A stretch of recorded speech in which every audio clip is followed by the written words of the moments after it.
Kagami and Odyssey in Japanese language learning is an educational RPG that was released in 2024 for Steam. Developers, thank you for a key. So off the bat, it looks like it's mostly mini-games that teach you Japanese and doesn't have much story. It actually does focus a lot on its story. You play as a boy named Atsuki who wakes up in the hospital and learns that his parents are missing. He goes around town looking for them, meeting up with two other characters. Hans is a German boy who specializes in physical attacks, and Majoko is a witch who specializes in magic. As Atsuki searches the town for his parents, he finds out that yokai have invaded and are causing problems for everyone. So he needs to dispel the yokai while trying to find information on his parents. The game actually ventures a bit into psychological horror and also has a lot of mature themes, violence, and strong language. So, probably not appropriate for small children, but teens are fine. Unless your household bans them, then I don't know what to tell you. The story part of the game will have you investigating each district, learning hiragana and words/phrases, fighting yokai in turn-based battles, and normal RPG stuff, like leveling up and getting equipment and stuff.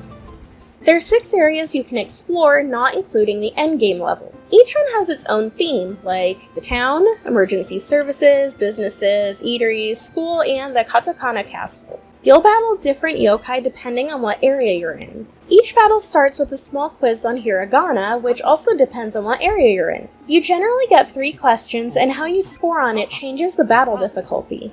The game doesn't really prep you for the answers, you have to explore and figure them out on your own. If you do badly on the quiz, your party goes last and the enemies are harder.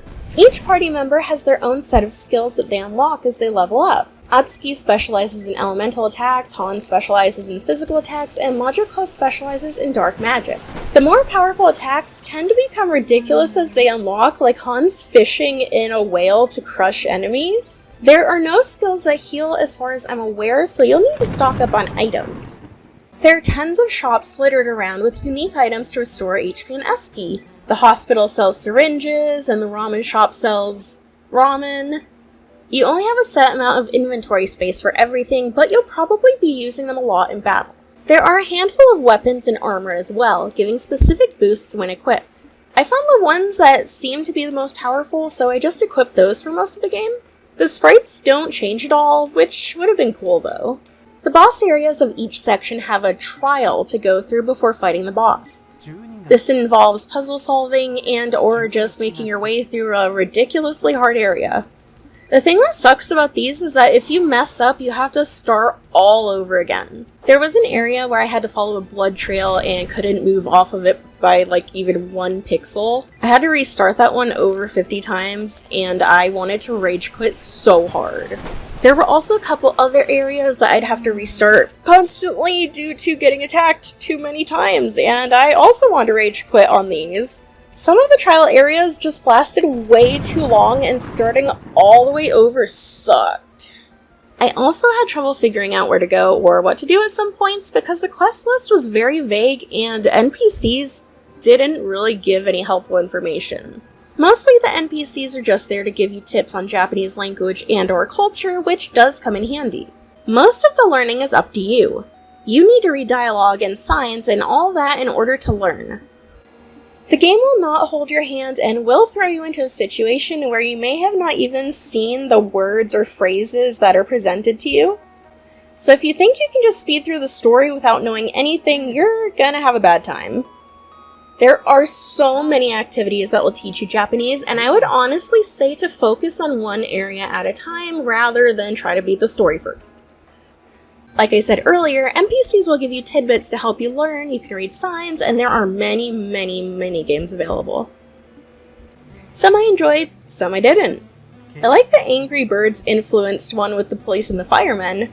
The words for those were very similar, so they were easy to remember, and I did them over and over again. I also liked the Ghost Girl Disco one because it was just really weird. You earn money from doing mini-games, giving you more incentive to play them. The entire game is drawn with pixels, but everything is very detailed and it does look good. One detail I liked about Atsuki is how he does the Naruto run. This is brought up multiple times by other characters as well. The music is retro, and luckily most of the Japanese learning is voiced so you know how to pronounce things.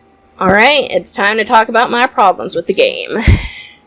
There were some bad grammar and spelling mistakes in the English portion of the text. The quests were often vague, and I skipped past an NPC's dialogue for his quest. When I tried talking to him again, he didn't give me any more information, and all it said was to find his briefcase. Bringing it up again, the trials were unforgiving, and I absolutely hated having to start all over again. The segments went on for way too long, and it was easy to mess up. I just wanted it to be over, and I was so close to not finishing the game, but, I can't do a good review on a game I haven't finished. You know the asteroid shooting section in the original Dead Space? These parts were almost as bad as that one. I complained to the devs about a couple things, and they did end up changing those parts. Being a cranky bitch can give good feedback, I guess. The ending threw me for a loop. The characters weren't developed enough for me to really care about what happened to them. They had some funny dialogue and memes, but that's about it. My biggest takeaway from this is that the activities in the game are good for learning. The story is pretty weak and frustrating. I will play it again to up my skills in the Japanese language, but thank God I'm done with the story. I felt my blood pressure rising with each redo I had to do. Maybe I just suck, I don't know, but I got big mad. If you play this game, just be aware that you'll need to learn almost everything on your own. This is more like a study guide to help you learn. The minigames start up assuming you already know the phrases they're going to throw at you. The advice NPCs give you for remembering things is good though, so take advantage of their wisdom. This is a good game to help you learn Japanese, just focus on one section at a time. Don't try to learn everything at once because that's not how learning works. Again, there is some mature content, so I wouldn't recommend this for young children, but I think it was mostly story related, so maybe doing the minigames would probably be fine. I had tons of fun with certain parts of the game, and I absolutely hated other parts of it. It's better than Duolingo at least. Thank you for watching the video. Leave a like if you liked it, subscribe if you want to see more content. Let me know if you've played this game and if you had issues with certain sections that you had to get past, like the blood trail and then trying to touch all the crystals while the spiders were chasing you. If you've played the game, it makes sense. Thank you to my patrons on Patreon. I have Redbubble, I have Twitch, I have YouTube, which you're watching the video on. Yeah.